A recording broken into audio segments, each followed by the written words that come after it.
Fisherman's Post. More fish, more often.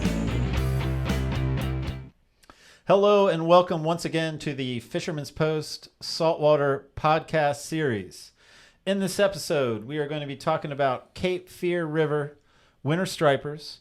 We're going to be talking to Captain Jot Owens, charters out of the Wrightsville Beach area, and we're going to be covering such topics as the seasonal movement of fish in the Cape Fear River, where to locate them, what to look for, and then ultimately how to fish for them. I'm Gary Hurley of Fisherman's Post. Fisherman's Post has been serving the North Carolina saltwater fishing community since 2003, bringing you such items as fishing reports, fishing information, fishing tournaments, fishing schools, and now, in our latest and greatest chapter, the Fisherman's Post Saltwater podcast series. And in this series, we reach out to our captain and guide friends from up and down the North Carolina coast and ask them to share with us their knowledge, their insight on how to catch more fish more often. And underneath that goal of more fish more often, what we're really trying to do is to get you and your family and your friends out on the water, spending more time together more often. I'm joined this week, just as I am every week, by Billy Thorpe of Thorpe Creative. And how you doing, Billy? I'm doing good, Gary. How you doing, man? I'm doing all right. I'm doing good. I don't even know why I said all right. I'm doing great. I'm doing all right. I'm glad you're doing all right. I don't know why I felt the need to sandbag. I take that off the table. I'm doing good. Awesome, man. I'm doing good as well. It's been a good week, good time, and excited to be on the show. Excited for our guests. So yeah, man, it's gonna be awesome. Yeah, we got a good guest tonight. I'm stoked. Well, I'm gonna remind people how to watch, how to listen, and then we'll get back to some fishing stuff. Please. All right, so here we go. We got a new lineup of places to watch and listen. We got Apple Podcasts, Spotify, Podbean, Google Podcasts, and most recently added to Amazon Music. Super excited about that. So people can watch or listen on those platforms or anywhere else podcasts are available. And then also you can subscribe to our YouTube channel if you want to see our ugly mugs, if you're listening to our voice. Well, maybe Gary's mug's not ugly, but I'm just going to go ahead and Am I the looks? I thought you were the looks and I was the brain. I don't think so. Okay. Maybe in a different setting, but not this one. That's what my wife tells me. Oh, man. So, yeah, man, it's good, dude. It's everything's well, and that's how you can watch and listen. And really, Marine Warehouse Center makes this all possible, man. They've just been amazing sponsors since early on. I don't even know what episode, like 6 or 7. So we got a quick word from them. We'll be right back. As you know, it's been a great year for boat sales. However, it's been really tough for customers to find boats in stock. We're the headquarters in Wilmington, North Carolina, for Para Customs, Sailfish, Sea Chaser, and Carolina Skiff. Our manufacturers are telling us the high demand for boats is going to affect 2021 inventory as well. So if you're looking to get a boat in the spring, you need to come sign up with us now.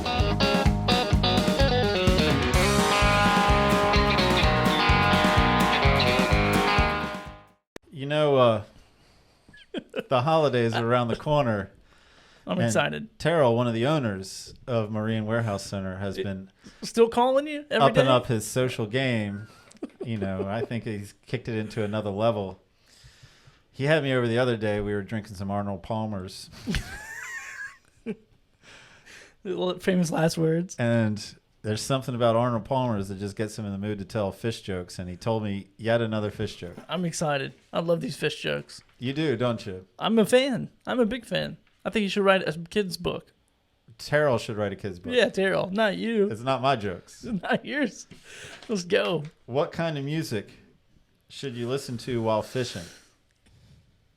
I don't know. Something catchy. All right, that's good. That's a real good one. Where's my sound effects at? No sound effects. Gary doesn't love Let's not cheapen this show with sound effects. We are at a very high bar right now, and I'd hate for you to bring it down any. Oh, man. Well, I'm going to bring it up with a fish photo. How about that? Please. Talking about fishing. Please. Let's get a good fish photo up here. Here we go. Here's Dustin Peterson right here in Wilmington, North Carolina. Caught this 21-inch redfish on a live mullet while fishing Pages Creek. Good-looking fish. Looks like he caught out of a canoe there. Good job. Yeah, I forget the backstory, but something about that dude's been trying to catch a redfish for a long time. Really? Yeah, and he was like especially happy about that redfish. Yeah. Like, I wish I knew how long. I want to say like 7 years that guy's been trying to catch a redfish, but then it's probably 7 days, and I just... He needs to book a guide. Come on. I know, We'll take right? care of that in about 7 minutes. A phone call and a credit card number. Let's go. All right, Billy, I'm going to introduce our guest. But before I introduce our guest, I just need to remind you, because, I don't know how grounded you are right now. I need to remind you at the end of the episode, Billy's best takeaway. Got it, man. I'm on it. All right, now Jot is going to talk a lot, and he's going to talk borderline fast. And so you're going to really need to stay engaged, I'm going to be or else this episode is going to pass you by. It's fine. I'm going to rewatch it a couple times before. All right, before you answer the question. Potentially. All right. Jot Owens, welcome to the show. It's a pleasure to have you in studio. And I'm talking again as a reminder to Jot Owens, who charters out of Wrightsville Beach. You're here to talk to us about Cape Fear River winter stripers. We got a bunch of areas to cover. How you doing tonight? Good. Weather's getting good. It is getting good. Fishing's picking up. I can't complain. Right. I mean, I think we're all there. So listen, you know the deal. We went over this. I got 2 questions for you. First question, why should anyone listen to what you have to say about a Cape Fear River striper? I know how to catch them. It's always a good question. I'm excited about these fish. I love to catch them. I look forward to this every winter. We're real lucky here in Southeast North Carolina. We have seasons, and it's, for me as a guide, kind of breaks up the monotony of going from speckled trout to winter stripers in the Cape Fear River. And when that's over with, moving on to whatever was biting in the spring. And so I get excited about the change of seasons, and they're a total different fish. They feed differently. It's just a lot different water than down at Wrightsville Beach fishing the Cape Fear River. It's that tannic brown water, and it's a challenge. They're not the easiest fish to catch, and I really like the challenge. And when it comes together catching them, really puts it together. Well, I'll tell you, from my angle, part of the reason we reached out to you was everything you just said, and then just how much you care about the fishery. I mean, your efforts to take care of it, to sustain it, to bring it back. I mean, it'd be hard-pressed. I'm now singing your praises. It'd be hard-pressed to find someone that wasn't more dialed into the Cape Fear stripers, politics, fishery, everything. So here we go. We got one more question, then we can get started on the main event, all right? All right. So second question tends to be non-fishing related. Jot Owens, when I'm typing in striper, when I'm sending texts, it wants to autocorrect to strippers. It wants to talk about strippers. So I have a stripper question. You're excited, aren't Cape you? River strippers or Cape River stripers? Nationwide. Nationwide, I want you to guess roughly what percentage of strippers are female, what percentage of strippers are male. It's a guess. 90-10, 90 female. Man, that is a fantastic guess. It's not exactly right, but it's 92 and 8. 92% are female, 8% are male. Wow. So, man, maybe you're better at strippers than stripers. Let's get started and see what we have to do. I like your concept. You wanted to first just sort of introduce us. You do most of your fishing for the stripers in the winter, but you wanted to go over sort of the seasonal movement of the fish. We're going to end up in the winter fishery, we're going to end up there in our season conversation, and then we'll start talking about how to target them in the winter. Is that correct? You got it. Talk to me about the seasonal movement, please. So seasonally wise, these stripers, number one, they are not highly migratory stripers.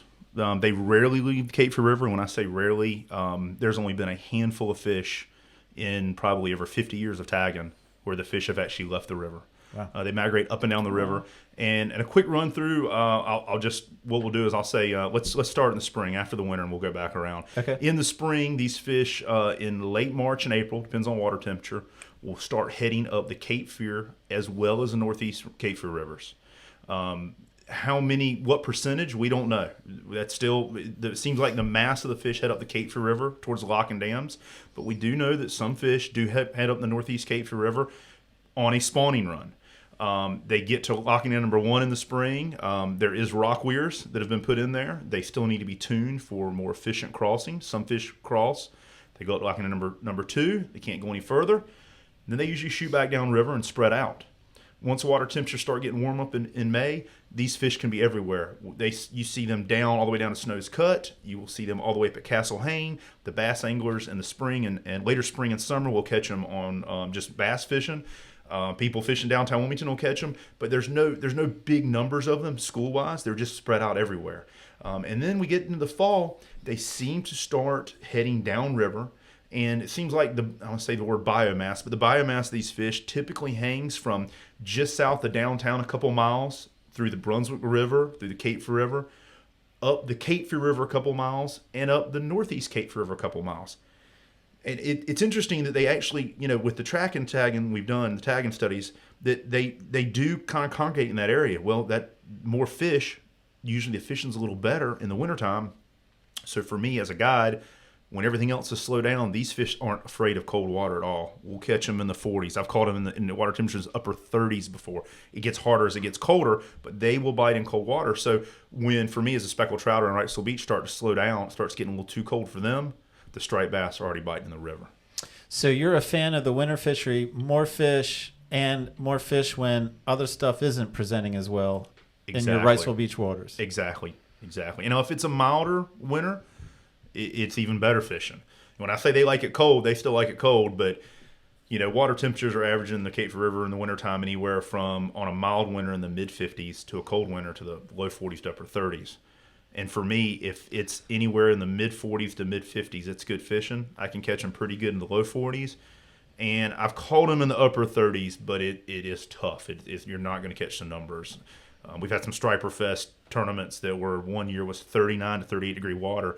We didn't catch many fish during that tournament this year, but some fish were caught, Yeah. So it definitely makes a difference.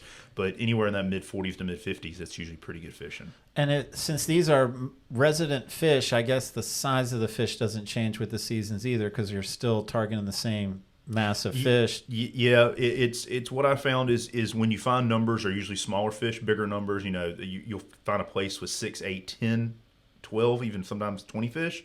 They will be smaller. They do tend to hang together in size, though. So if you get on small fish, see this a lot with speckled trout, you get on these small fish, you can catch those 2 to 4 pound fish. And then you'll find 1 or 2 or 3 5 to 15 pound fish, and get lucky occasional 20. And they do get bigger. Unfortunately, lost a lot of big fish from Florence. The river really got hit hard during Florence. We lost a lot of big fish, but not all the big fish died. Some pre-Florence fish have been caught, taking into account the size. So they did make it. And from the biology standpoint, some of the DMF biologists have told me that the only positive thing from that, real positive, is that a lot of the predators, the big catfish and even big stripers and other stuff, are not in the river. A lot of them were killed, especially the big catfish. So all the recruitment and all the spawning, what little bit we have, but even more, when they're stocking those fish are going to grow quicker and more are going to live because they don't have those bigger fish to eat them. All right. So it's a quality thing, and we're already seeing it's already recovering quicker. In 2 years now, it's already better than it was. I mean, it's not better than it was before, but it's substantially better a year, Okay. and we're seeing it's getting better quickly. Well, man, right on. I'll tell you, one thing that strikes me, I fish your event, the Striper Fest, the Cape Fear River Striper Fest. And so one thing that amazes me every time I'm down there is just how fishy everything looks. Every shoreline looks fishy. Every pylon looks fishy. There's just so much water, and people in general are looking for help with where to fish. And the Cape Fear River, the Northeast, what you've talked about is so expansive.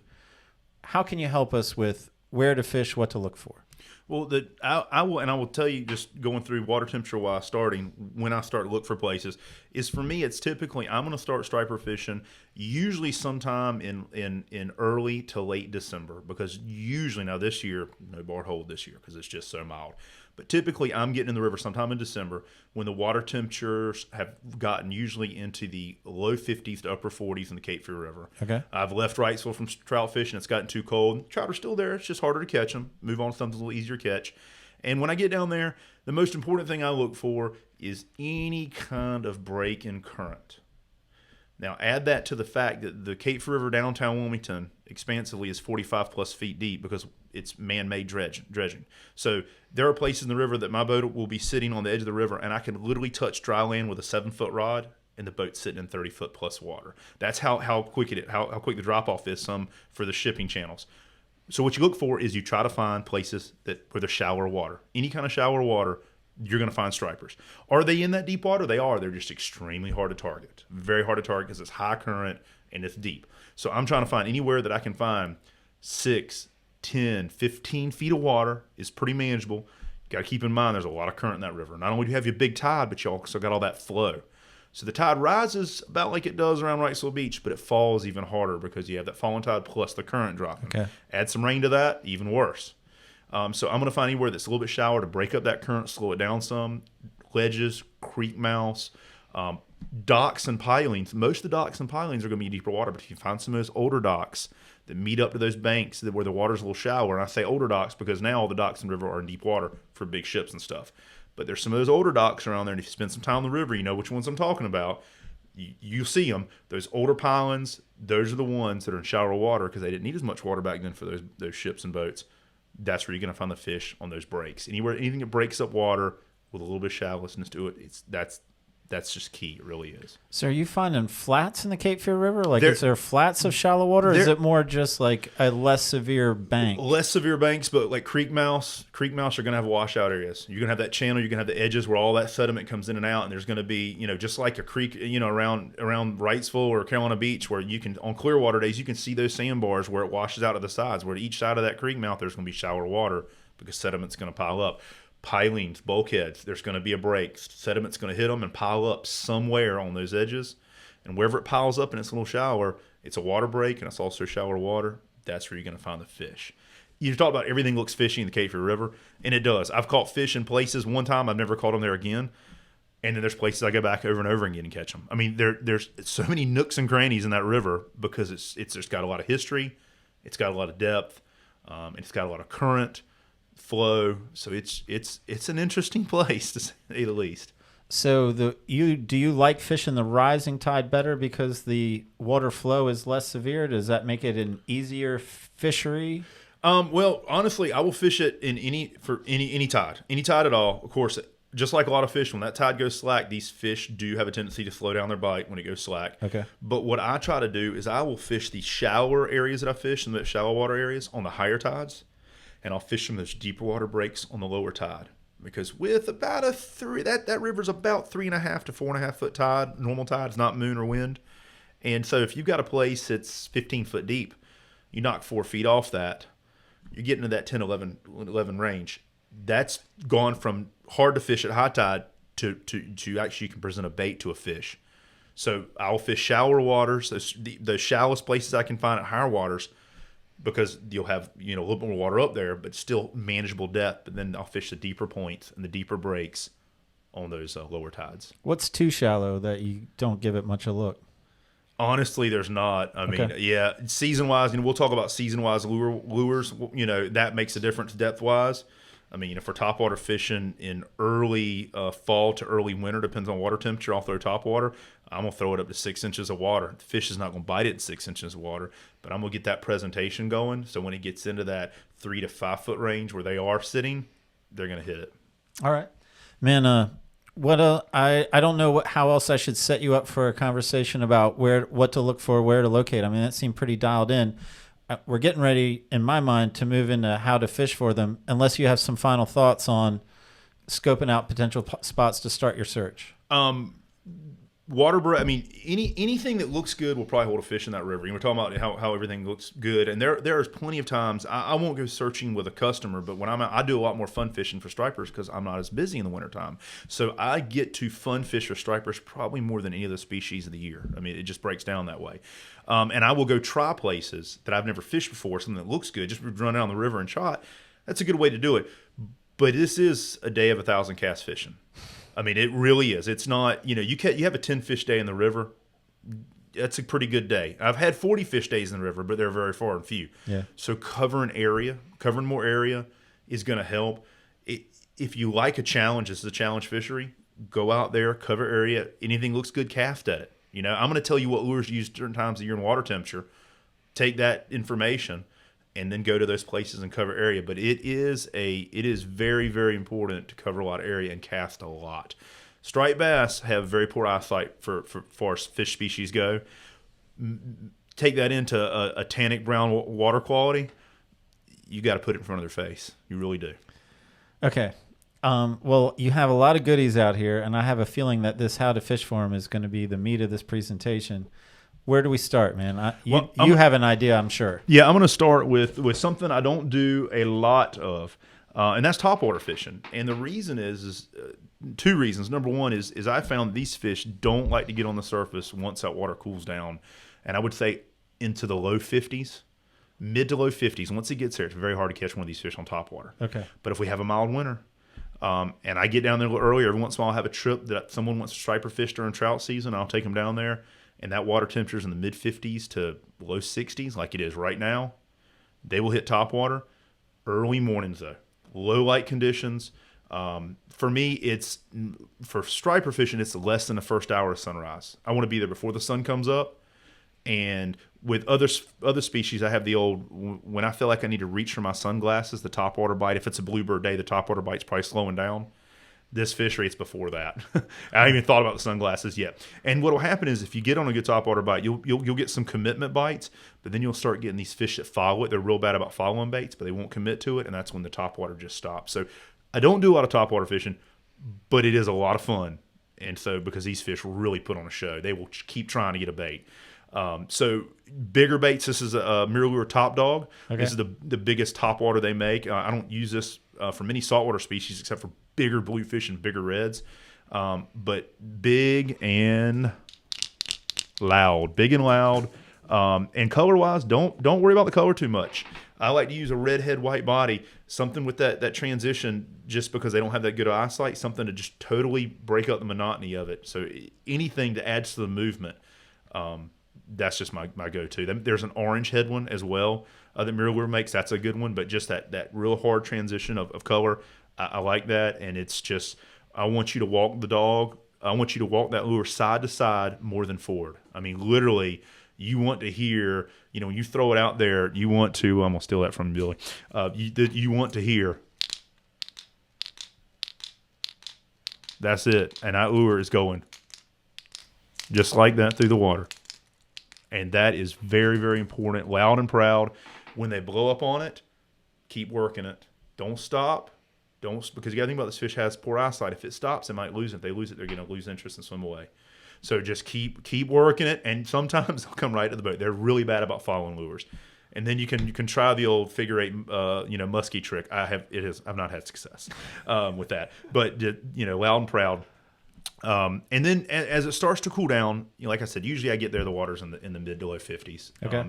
And my go-to bait day in and day out, working those drop-offs, working those creek mouths, those grass lines, is going to be, the good old swim bait.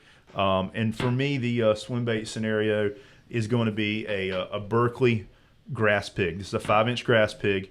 And something that a lot of people miss, I think, with swim baits is the size of hook. Now, the hook here looks, I'll put a hook right there as well. This is a 7/0, and it's a very large 7/0. This is a Trocar hook. It's a TK70 is the series or the model number. And what I like about this bait, this hook, is because it's got this large playing field right here, is when that fish hits, that bait can go down and have plenty of room to set the hook on that fish. One of the names of stripers is rockfish because I hang around rocks. I call them rockfish because their mouth is as hard as a rock. And this is a really sharp hook, and I like to have a lot of playing field. This is the playing field, so when that fish hits, that lure can slide down. A lot of swim bait hooks have very shallow bellies or playing fields, and they go to hit it, and it doesn't push down. And I say this because these fish will hit these baits. You will turn and hit them hard as you can, then run 20 yards with heavy drag and spit the lure out. I've had it happen many times, and I think the reason is they grab it with their mouth so hard they hold on very tight to the lure, and they run with it, and they figure out something's wrong, and you never have time to get it turned in their mouth. So I hit them like I'm bass fishing or drum fishing. You cross their eyes, hit them as hard as you can. Hard, exactly. Working this bait, very simple. This is what I love about this bait. Anybody can do this. You throw this bait out to whatever target, creek mouth, drop off, whatever. Let it hit the water. I wait a few seconds, let it sink down. Rod tip low, and just slow roll.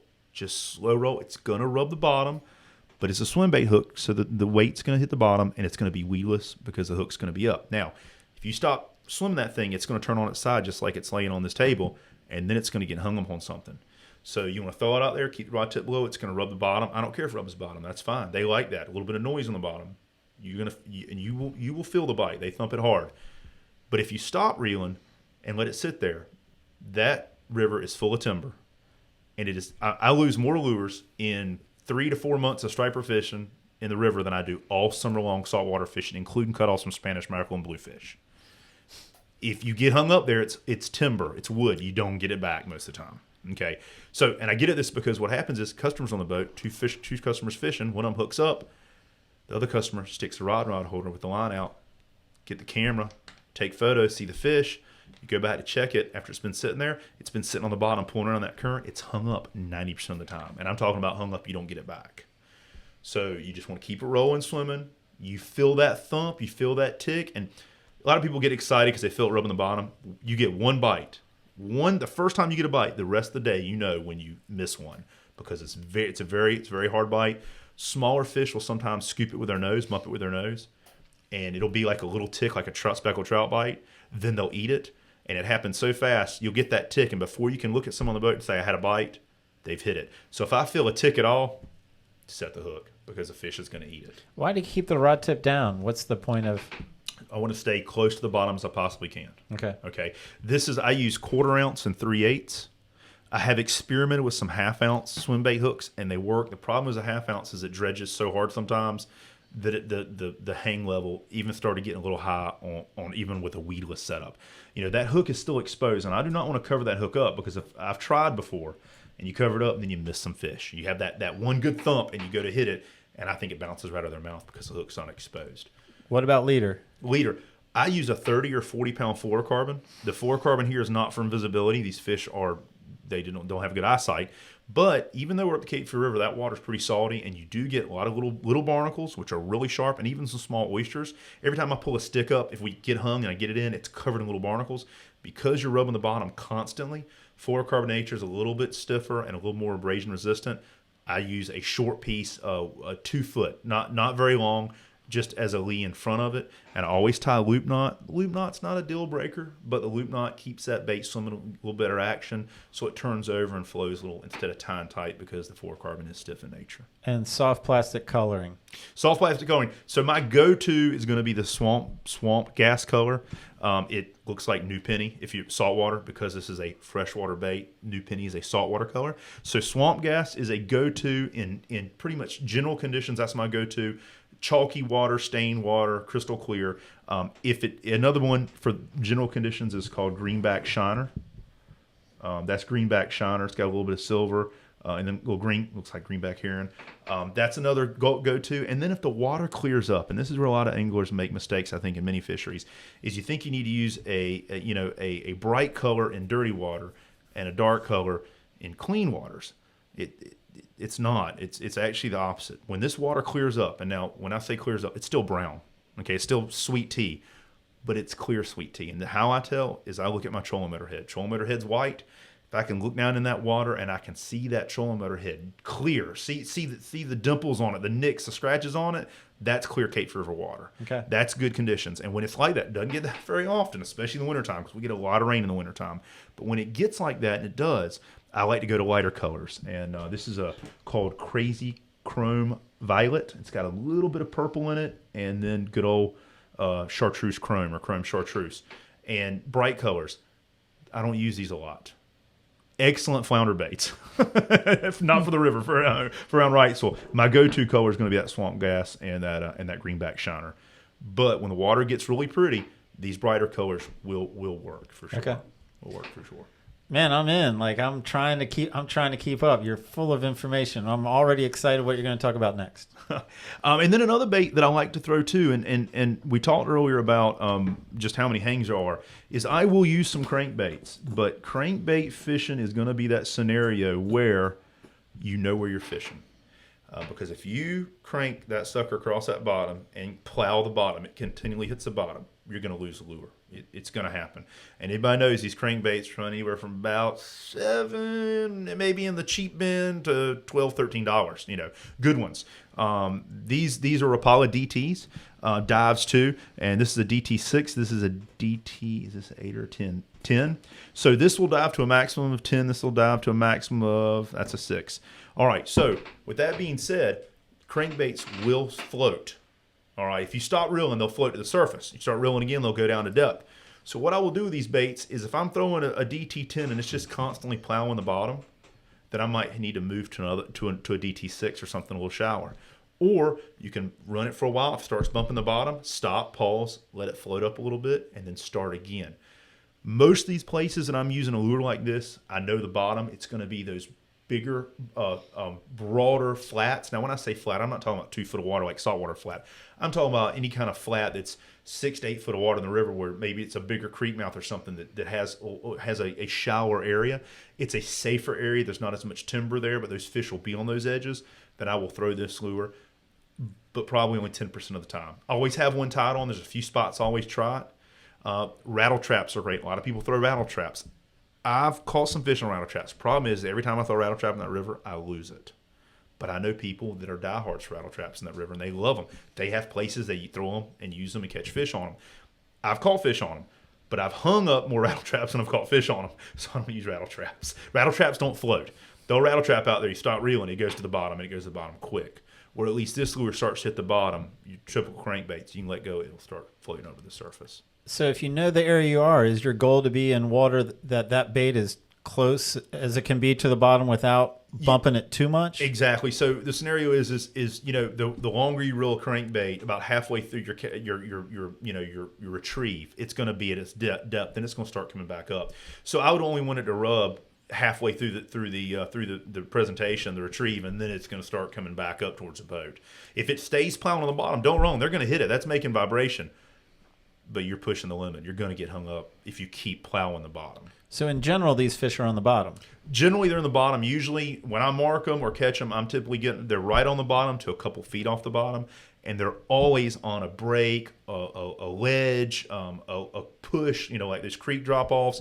Anything to break up water behind a pylon, I find them behind pylons all the time. I mean, they'll, just a couple pylons together, something to break up that current just a little bit. And that swim bait especially, because I will not throw one of these crankbaits around pylons. It's gone. But the swim baits, throw it on the edge of that pylon. I can't tell you there's places where I will throw out, reel in, or get right to that spot, and I'm expecting a bite, and thump, there they are, right there. And is the goal like as slow as you can retrieve it and still have the right action? I mean, are we trying to be as... Yeah, as far as the swim bait goes, the soft plastic, it's I won't say it's as slow as I can reel, but it's pretty slow rolling. Okay. It's because you can get away with rubbing the bottom. The crankbait, if you can roll it slow.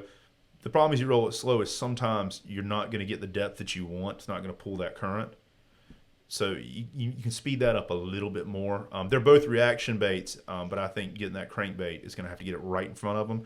Where the swim baits, because it's coming on bottom a little bit slower, they'll have a tendency to follow that a little bit. There's been times I've had customers, especially if it's mild or mid-50s water or above, where I've literally had customers pulling their lure out of the water to cast again, and it's a foot from the surface, and all of a sudden it looks like someone throws a brick in the water behind the boat, and a striper eats it because it's coming out of the water. That fish followed it all the way to the boat. So I tell my customers to always work the lure. It's not like throwing a plug at a trout where you work a spot and then bring it back in. I tell them to roll that lure all the way to the boat, because even though the boat might be sitting in 20 foot of water and we're casting to 6 and 8 foot, I've had fish hit it in that 20 foot of water because they followed it. They followed it to the boat. And so I was wondering about this question beforehand. Like if I'm targeting a grass line or a shoreline, am I working all the way down the grass, or am I throwing to the grass and bringing it straight out? Like perpendicular versus parallel, I guess is my question. Well, I think both will work. I like to cast it straight to the grass because those fish will be on those drop-offs. And when I say drop-offs, it could be the 2 foot drop-off, the 3 foot, the 4 foot, the whatever. I mean, there's different drop-offs. Every spot's different because of the way that current runs. Most places have multiple drop-offs until it just falls into the deep water where it's been dredged. Finding these places that are shallower will have multiple drop-offs, natural drop-offs where they just have eroded. Mm-hmm. And so I like to throw to the bank and marine because you're going off those. But that brings me to another point. These fish having bad eyesight, angles are extremely important.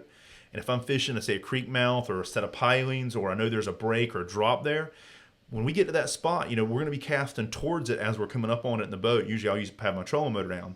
Okay. And a lot of people like to cast at it and then keep on moving to the next spot or the next cast. I always make sure my customers, once we get past that spot, they cast back to it at, say, a 45-degree different angle. And you won't believe how many times we'll get bites. Sometimes it'll be when we're casting towards them. Sometimes we're casting back towards that spot as the boat's going away from it. But changing that angle at 45-plus degrees, it's amazing. The lure landing in the same spot and you get a bite. And I think it's how the fish are positioned in the current, how they're feeding, they're waiting for food. Because they have poor eyesight, other fish will turn around and see it or hear it, and they'll turn and run on it. But I think that lure has to be right in front of that fish's mouth, very close to their face to hit it. And that's why angles are very important for these fish, because of their poor eyesight. Any thoughts on whether they like the bait coming at them a little bit more, away from them a little more, straight across their nose a little bit more? From what I'm gathering, the way that we catch them, I think they like it coming across in front of them, not from behind them. Okay. And just from the angles that we catch these fish and the currents running, or how the drop off set up or the grass line set up, it seems like a lot of fish. Not to say that they wouldn't spook and turn it, but being that they don't have clear water, if you spook them, they turn around, the lure's gone. Where redfish might spook a redfish, fish turns around, there goes the lure. It's 5 feet away, they still see it. Typically clear water scenarios. Okay. But with dirty water in that river, I think having that lure, it's a reaction bite, and that's why a lot of times they'll run up on it, nose it. You'll get a little nose tap that nose, and then they'll really eat it. It just leads me to believe, taking all this into consideration, that it's got to be close to them and they like it in front of them, not coming up behind them. So that's pretty standard, the nose tap and then the... Yeah, it's pretty crazy. It really is. Some of them will just eat it straight up. I mean, I've had them where they just load up on it, but it's amazing how you get a little tink, almost like a trout bite, little BB bite, and then it's boom, they eat it hard. And it's literally so fast that you can't say I had a bite, because it comes out of your mouth and you're like boom, and you got them. Man, you keep talking about poor eyesight. Does that mean you're adding scent? Are you adding scent to just about everything, or? I don't add scent. To me, it's coronary reaction. Would it help? I don't think it would hurt. I've played with some scents. I've thrown a lot of gulp at them. But for me, this bait has a lot of vibration. Okay. Not only does the tail swim, but when the soft plastic, the grass pig swimming, the lure shakes side to side as well. I think I've tried noises. I've tried like brass weights. I've tried glass beads like the bass guys use, like tickers and stuff. It hasn't helped enough that I've stayed with it. And then when you lose it even more tackle. Day in and day out, the swim bait with the larger platform hook seems to be what I've dialed in since I've been fishing this fish. I've been fishing this fishery as long as I've been a guide, and seriously fishing this fishery probably the last 15, 16 years, going every year, every winter. I don't know if we have anything else out here. I mean, have we covered I think we've covered your staples. Yeah. And here's another bait I will use sometimes too. This is another soft plastic. This is something, and I would say more than likely this would be a bait that if I just was having a slow day, I'd throw it in there. This is a newer bait. It's called a Champ Swimmer by Berkeley. It's a bass bait. What I like about this bait is a lot softer. So if it's colder, I will try this bait sometimes. That way when they hit it, if they're hitting a little light, because when it gets colder, those hard ticks and thumps go away and you start getting that kind of, it's still a bump, but it's kind of just a heavy, they kind of grab on. And I will use a little bit softer bait. This bait will have a little more action. Now, this bait will tear easier too because it's softer. It's made for bass fishing. There's rockfish have that very hard mouth. But I will use the Champ Swimmer. It comes in a lot of different colors. This is just they call it, I think, Pearl Bright Shad or Pearl Fuzz. Just bright enough if that water's clear and pretty. Day in and day out, the darker colors do work better in the Cape River, though. All right. I don't know how much time we have left. Here's what I'm going to ask you to do, man. I'm going to ask you to give me the quick synopsis of what you would do when you pulled up to a creek mouth, what you would do if you're just working at standard grass line, and what you would do with some pilings. Right. For the basic guy who said, man, I like what this guy's saying. I'm going to try this Cape Fear striper fishery out this winter. Help me out just a little bit more for when I pull up. What's some of the first things you do? All right, so start out with the creek mouth. So when we start out with the creek mouth, I'm going to get to that creek mouth, and I'm going to get within casting distance. And these fish aren't spooky. Now, I'm not going to throw an anchor on them. I'm not going to run my main motor over them. I'm going to use a trolling motor.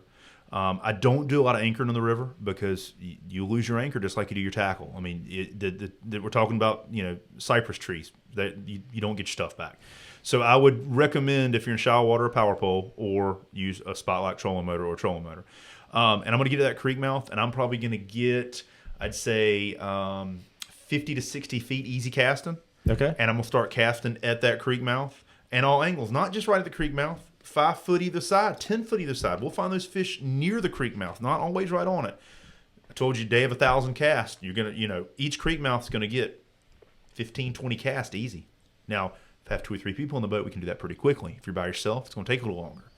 And I'm going to hit those angles. I'm going to keep casting as the boat floats by or as I use a trolling motor and cruise by, and I'm going to keep throwing it at those angles of that creek mouth and around it until I get a bite. Now, once I've cast 15 to 20 times at a bunch of different angles, I don't get a bite, it's time to move on. Okay. If you get a bite, you keep throwing there and keep changing those angles. There's not just one striper there. There's never just one striper. There's All right. not. So keep doing that.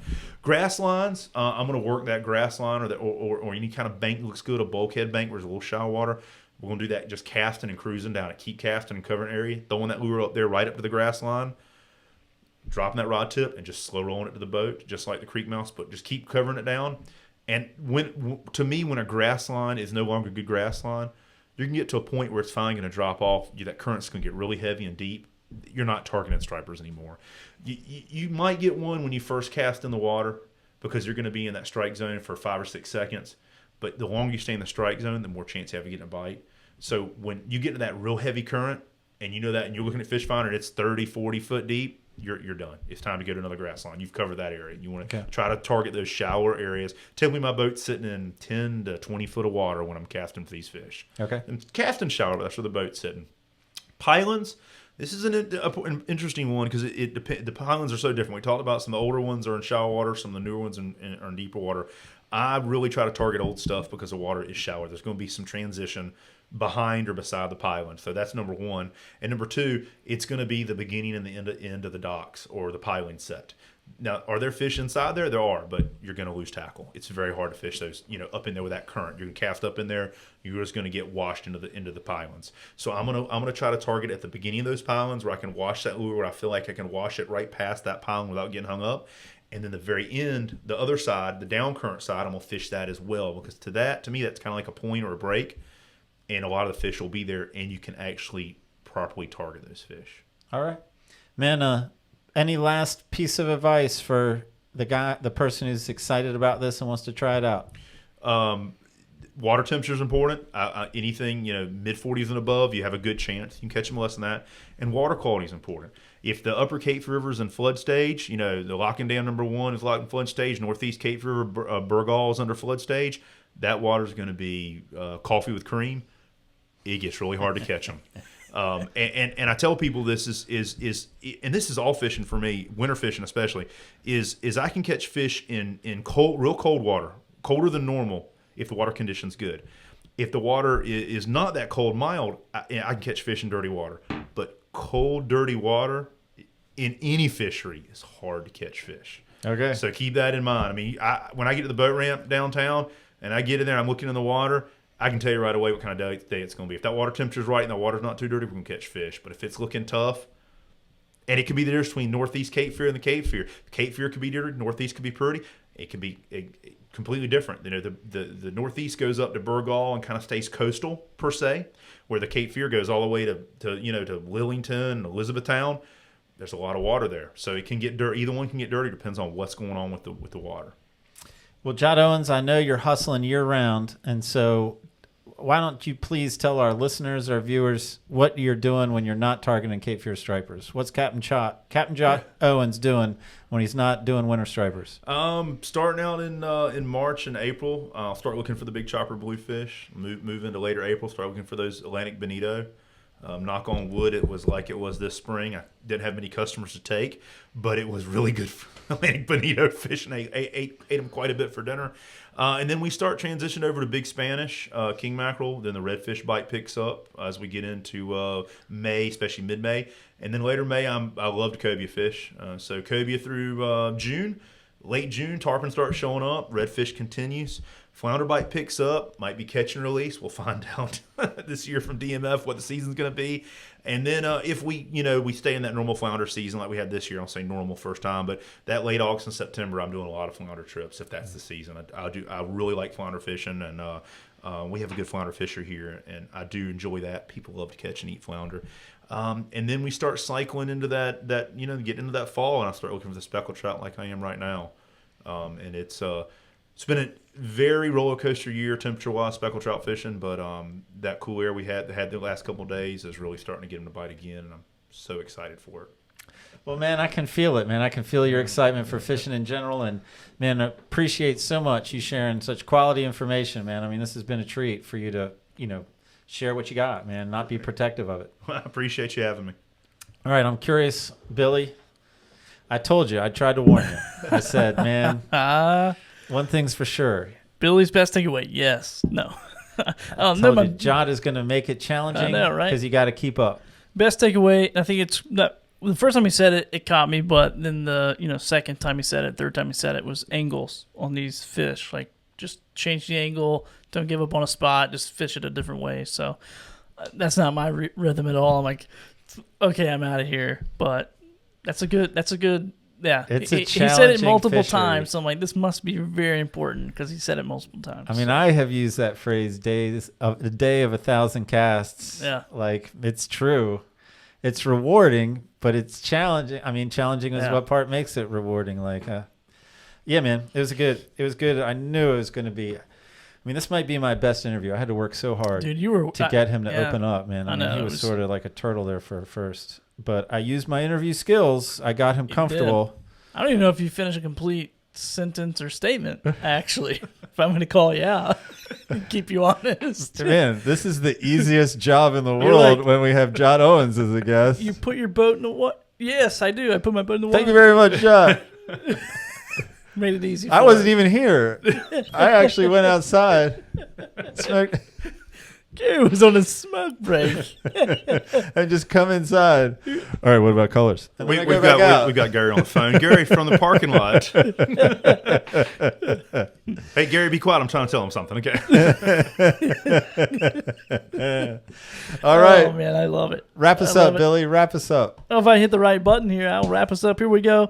Just to remind you really quickly, just how to watch, how to listen. If you're doing one or the other, but if not, check us out on all these podcast platforms: Apple Podcasts, Spotify, Podbean, Google Podcasts, most recently Amazon Music. And be sure to subscribe to our YouTube channel and hit the little bell. That way you get a notification every time. There we go. I can work this thing, man. I promise. This is my skill sets, working this tech stuff.